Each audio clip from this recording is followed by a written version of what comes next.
प्यारे सज्जनों, हर जीव परमात्मा का ही अंश है जो कि परमात्मा से बिछड़ गया है।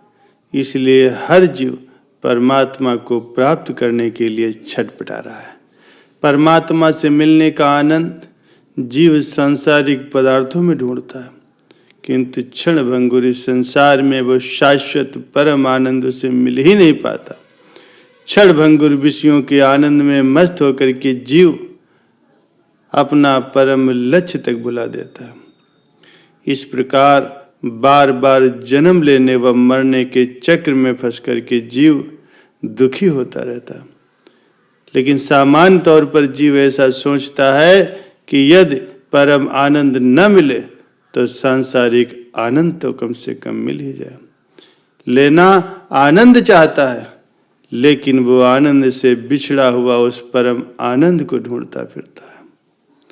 आनंद आनंद सब कोई कहे, आनंद गुरु ते जानिया। आनंद पाने के लिए तो आज सारी दुनिया ही दौड़ भाग कर रहे। खाने पीने मौज मस्ती में लोग आनंद पाने के लिए ही हर वक्त संलग्न रहते, किंतु संसार के सभी सुखों का अंत दुख के रूप में होता है। अंत में मनुष्य को खाली हाथ ही इस दुनिया से कूच करना पड़ता। वास्तव में शाश्वत आनंद पाने की युक्ति तो सद्गुरु की अनुकंपा से ही हासिल होती। संसार के आनंद तो एक अवधि के बाद निश्चित रूप से समाप्त हो जाते हैं और जीव दुखी होकर के हाथ मलता ही रह जाता। जीव मन की कल्पनाओं में खोया खोया सांसारिक सुखों को ही शाश्वत समझकर उसी में लीन हो जाना चाहता और हो भी जाता। एक दिन ऐसा आता है कि संसार का सारा ऐश्वर्य छोड़कर उसे सदा सदा के लिए इस संसार से विदा होना पड़ता। लेकिन उल्टे सीधे विचारों में खो करके मनुष्य परम सत्य सिद्धांत को भूल जाता और सांसारिकता की बेड़ी में जकड़ा रहता। इस बात को वो समझ ही नहीं पाता कि संसार में आने का उसका मकसद क्या था। प्यारे सज्जनों, एक समय की बात है कि सांसारिकता में पूरी तरह से डूबे हुए एक सेठ को देखकर एक महात्मा जी को दया आ गई। वे सेठ के पास उसको परलोक सुधारने का उपदेश देने के लिए पहुंचे। काफी दिनों तक वे सेठ को अनेक प्रकार के दृष्टांत सुनाते रहे।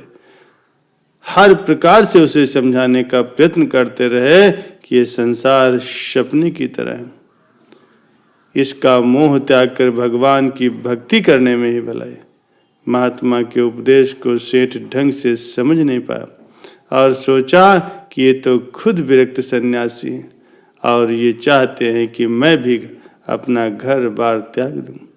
उसने महात्मा जी से प्रार्थना की, महाराज आपकी बात बिल्कुल सही, मैं भी चाहता हूं कि भगवान की भक्ति करूं, किंतु मेरे बच्चे अभी छोटे हैं। बड़े होने पर जब उनकी शादी कर लूंगा तब परलोक सुधारने का यत्न करूंगा। तब महात्मा जी बोले, ये सांसारिक काम तो तेरे न रहने पर भी होते रहेंगे। ये तो तुम्हें अपने घर की चौकीदारी मिली है भगवान द्वारा, लेकिन तुम खुद मालिक बन करके बैठ गए। ठीक है, तुम अभी अपनी घर गृहस्थी संभालो, बाद में भगवान की भक्ति कर लेना। लेकिन याद रहे, भवसागर से मुक्ति तो भगवान की भक्ति से ही मिलेगी। सेठ के सभी बच्चे बड़े हो गए और शादी होने के बाद अलग हो गए। फिर वो महात्मा जी सेठ के पास आए और बोले, सेठ जी अब ईश्वर की कृपा से सब कार्य सिद्ध हो गए। कुछ समय निकाल करके भगवान का भजन सिमरन कर लो, बेड़ा पार हो जाएगा। सेठ बोले, महाराज अभी तो पोते भी नहीं हुए, पोतों का मुंह तो देख लेने दीजिए। तब महात्मा जी बोले, मैं तुम्हें त्यागी बनने के लिए नहीं कहता, तुम तो मूर्खतावश मेरे भाव को ही नहीं समझ पा रहे हो। मेरे कहने का भाव तो ये है कि संसार के मोह और अज्ञानता के चंगुल से मन को हटा करके प्रभु की भक्ति में लगाओ। तब सेठ बोला, यदि मन प्रभु की भक्ति में लग गया तो संसार के धंधे कौन करेगा? वो मन कहाँ से लाऊंगा? बिना मन लगाए दुनिया के काम धंधे और सांसारिक कर्तव्य भी पूरे नहीं होंगे। महात्मा जी बोले, मैं तो तुम्हारे उद्धार के लिए कह रहा हूं कि बिना भगवान की भक्ति के कल्याण नहीं होगा। वो सेठ बोला, पहले संसार के काम धंधों से तो मुक्त हो लेने दो, परिवार का कल्याण पहले कर लूं, फिर मैं आपकी बात मानूंगा। समय गुजरता गया। एक दिन सेठ का स्वर्गवास हो गया। प्रारब्धवश सेठ एक छोटे से पिल्ले के रूप में पैदा होकर के पुनः उसी के घर में आ गया। तब उसके पोते ने रसोई में उसे घुसा देख करके जोर से उस पर डंडा मारा। डंडा लगते ही वो मर गया। फिर सांप का जन्म लेकर के उसी घर में रहने लगा। एक दिन घर वाले सांप देखकर डर गए, उसे मार दिया। फिर मोहवश में फंस करके वो पुनः उसी घर की गंदी नाली में एक कीड़े के रूप में पैदा हुआ। उस कीड़े को देखकर सब घर वाले विस्मित थे।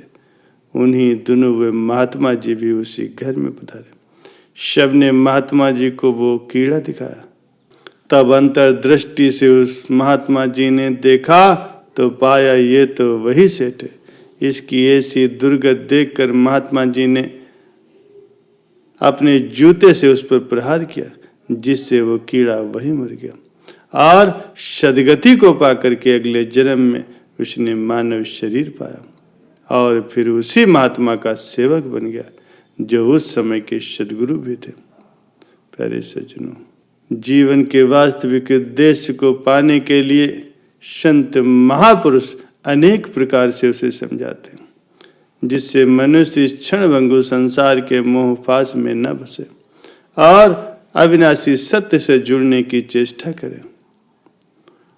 अतः मनुष्य को परमात्मा की भक्ति करके ही अपने जीवन को कृतार्थ करना चाहिए। इसी वजह से सभी महापुरुषों ने मानव शरीर का सदुपयोग भगवान की भक्ति करने में ही बताया। गुरबाणी में भी कथन आया है, कहो नानक भज राम नाम, नित जाने होय उधार। अर्थात भगवान के नाम का भजन सिमरन करने में ही जीवन का अधिकांश समय बिताना चाहिए। ऐसा करने से ही मनुष्य का भव सागर से उद्धार होता। वास्तव में संसार के काम धंधे जिनसे मनुष्य पेट भरता है और सांसारिक वैभव सुख समृद्धि की उसको वृद्धि होती है, किंतु अंत समय में उन्हें यहीं छोड़कर उसे जाना पड़ता है और कोई भी चीज उसके साथ नहीं जाती। अविनाशी प्रभु की भक्ति से जो आनंद मिलता है वही शरीर छूटने के बाद काम आता है। मानव तन के रूप में जीव को ये सुअवसर मिला है, कभी भी इस मौके से उसे नहीं चूकना चाहिए। प्यारे सज्जनों, इस संसार में जीवन जीने का सबसे अच्छा तरीका है कि हमेशा प्रभु की भक्ति में रहना।